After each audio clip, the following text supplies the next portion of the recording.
आजादी का इतिहास अनेक ऐसे शूरवीरों और उनके पराक्रम से भरा पड़ा है जिन्होंने अपने शौर्य और साहस से न केवल अंग्रेजों की नाक में दम कर दिया बल्कि इतिहास के स्वर्णिम अक्षरों में अपना नाम अंकित करा गए। ऐसे ही शूरवीर थे राजगुरु, जिन्होंने भगत सिंह और सुखदेव के साथ मिलकर देश के लिए अपना जीवन आहूत कर दिया। राजगुरु भारत के उन महान क्रांतिकारियों में से एक हैं जिन्होंने कम उम्र में देश के लिए बलिदान दिया। 23 मार्च को अमर शहीद भगत सिंह के साथ ही उनके दो साथी सुखदेव और राजगुरु को भी फांसी दी गई थी।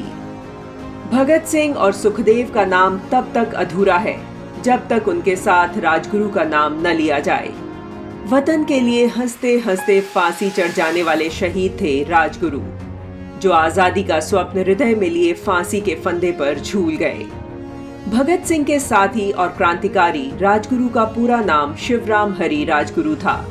उनका जन्म 24 अगस्त 1908 को पुणे के पास खेड़ गांव में हुआ था।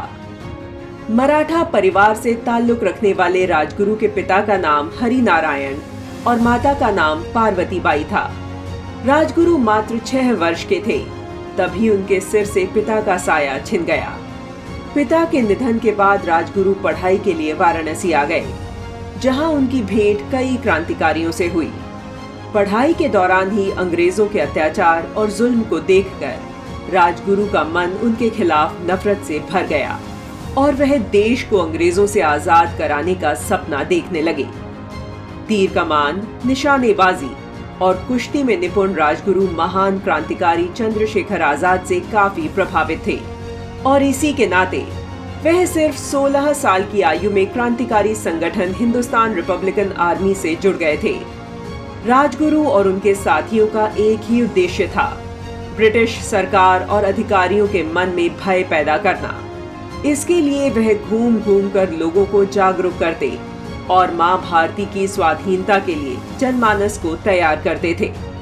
अन्य क्रांतिकारियों की तरह ही राजगुरु का मानना था कि आजादी सशस्त्र क्रांति के बल पर ही प्राप्त की जा सकती है। इसलिए उनके विचार महात्मा गांधी के विचारों से मेल नहीं खाते थे।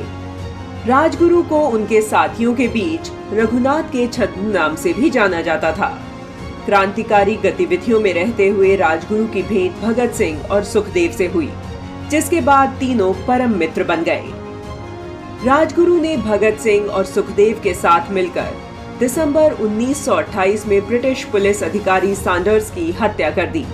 दरअसल यह हत्या लाला लाजपत राय की मौत का बदला थी, जिनकी मौत साइमन कमीशन का विरोध करते वक्त अंग्रेजों के लाठीचार्ज से हुई थी।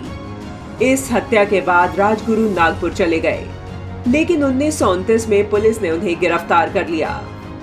राजगुरु पर भगत सिंह और सुखदेव के साथ ही लाहौर षड्यंत्र का मुकदमा चलाया गया और 23 मार्च 1931 को इस वीर सपूत को भगत सिंह और सुखदेव के साथ फांसी दे दी गई। देश को आजाद कराने में इन महान शहीदों का योगदान और बलिदान देश कभी नहीं भूल सकता।